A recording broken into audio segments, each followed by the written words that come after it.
Dan teman-teman, sebelum kita melakukan pengendalian gulma ya teman-teman, terlebih dahulu kita pantau dulu, kita cek dulu bagaimana pertumbuhan gulma di area ini, supaya kita bisa menentukan seberapa takaran yang kita gunakan untuk mengendalikan gulma ini. Halo, bersama lagi dengan channel Cah Tani, channel yang membahas tentang seputar pengalaman-pengalaman bertani sawit, bertani pisang, dan bertani jagung. Nah, kali ini saya akan melakukan penyepraian atau pengendalian gulma pada tanaman jagung. Tentunya kegiatan kali ini adalah merupakan kunci bagaimana pertumbuhan jagung itu dari tumbuh sampai panen itu bebas tanpa gulma, sehingga tanaman jagung itu nanti akan subur dan menghasilkan hasil yang melimpah. Namun sebelumnya teman-teman, kita pantau dulu bagaimana pertumbuhan jagungnya. Seperti ini sahabat tani, pertumbuhan jagung di umur 15 hari setelah tanam, yang saya tanam dengan sistem jajar legowo, di mana 30 banding 30 antar barisan dalam satu janjang dan 100 antar barisan antar janjang. Nah, seperti ini sahabat tani, pertumbuhannya sudah mantap, sudah subur walaupun di umur 15 hari setelah tanam ini. Nah, ini juga sahabat tani, pertumbuhan seperti ini saya dapatkan itu adalah karena saya melakukan pemupukan bersamaan dengan tanaman jagung kemarin. Nah, seperti ini. Jadi di umur 15 hari dia sudah bisa tumbuh subur seperti ini.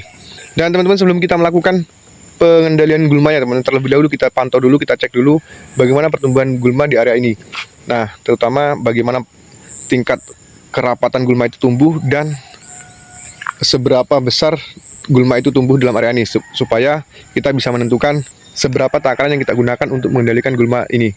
Nah, tentunya supaya pengendalian kita itu lebih efektif. Nah, untuk rumputnya sendiri sahabat tani seperti ini. Nah, ada jenis rumputnya seperti ini juga sudah mulai tinggi. Dan ada juga jenis rumput yang seperti ini. Kita lihat lagi, ada juga rumput seperti ini. Nah, ini sahabat tani, kalau kita lihat dari jenis rumputnya, ada beberapa jenis rumput yang salah satunya itu memang mudah dikendalikan, dan satunya lagi ini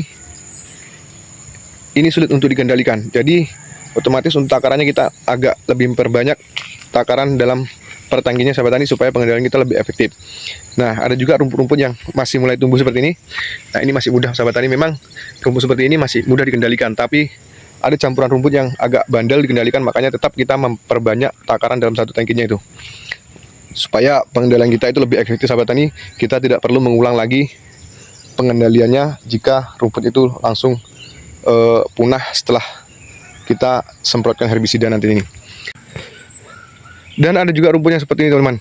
Nah, rumput seperti ini sangat mudah dikendalikan oleh herbisida selektif tanaman jagung. Cuman kita tidak boleh terlambat dalam melakukan pengendaliannya. Ketika ini terlambat, dia akan mengganggu pertumbuhan jagung. Apalagi ketika dia sudah menjalar di tanaman jagung, otomatis dia membuat jagung itu lambat pertumbuhan, dan jagung itu nanti akan kerdil tumbuhnya sahabat tani. Sehingga walaupun rumput ini mudah untuk dikendalikan, namun tetap kita untuk segera mengendalikannya. Nah, seperti ini. Ini sebagian masih kecil, tapi ada pula juga sudah mulai merambat ini tanaman jagung sahabat tani. Nah, ini juga sahabat tani salah satu cara atau strategi supaya tanaman jagung kita itu tetap subur dan bersih tanpa gulma dari mulai tanam sampai nanti panen sahabat tani. Oke, langsung kita mulai untuk penyepraiannya. Oh ya sahabat tani, yang saya gunakan herbisida selektif tanaman jagung seperti ini. Dan setiap pembelian herbisida ini kita selalu diberikan bonus baju kaos kerja yang tersimpan dalam kemasannya.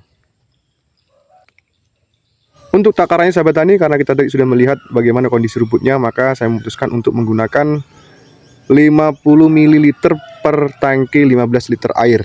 Campurkan juga perekat, perata atau pencampur seperti ini, setengah dari takaran herbisida yang kita tuangkan tadi. Lalu isi air hingga penuh, kemudian aduk-aduk sampai tercampur dengan merata. Lanjut sahabat tani, untuk cara penyepraiannya seperti ini. Cukup kita spraykan merata di atas permukaan lahan, baik itu di atas permukaan jagung maupun rumputnya, karena herbisida ini herbisida selektif, jadi aman untuk tanaman jagungnya. Cukup kita spraykan seperti ini merata dengan laju yang tidak terlalu lambat ataupun terlalu cepat.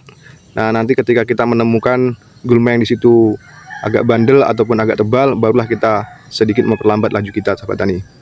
Sedangkan di area ini sahabat tani, kemungkinan saya akan menghabiskan 10-12 tangki dalam sekali penyepraian, atau sekitar 150-180 liter dalam satu lahan ini. Nah sahabat tani, itulah tadi proses pengendalian gulma pada tanaman jagung. Semoga video ini bermanfaat, terutama untuk petani pemula.